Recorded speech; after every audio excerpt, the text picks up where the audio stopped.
hukum. B. Penyelesaian konflik dengan kekerasan. C. Pemanfaatan inkonsistensi penegakan hukum kepentingan pribadi. D. Penggunaan tekanan kasih dalam proses peradilan.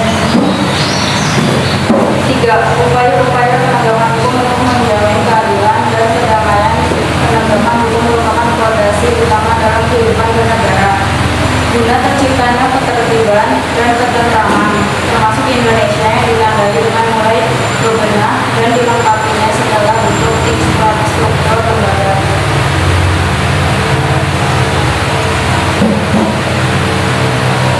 Pada 22 C. Praktik perlindungan dan penegakan hukum dalam kehidupan masyarakat. Indonesia sebagai negara hukum, segala sesuatunya harus berdasarkan pada hukum atau asas legalitas. Perlindungan hukum diberlakukan bagi setiap orang sebagai bentuk perlindungan terhadap HAM terhadap ketentuan hukum yang mungkin saja melanggar hak individu. Semua masyarakat Indonesia mendapat perlindungan hukum karena negara hukum melindungi segenap warga negara tanpa membeda-bedakannya.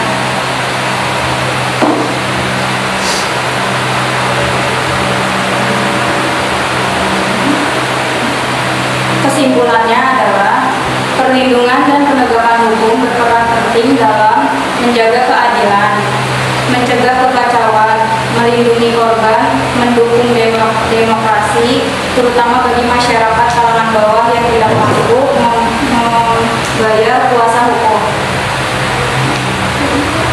Ada yang mau ditanyakan? Tidak.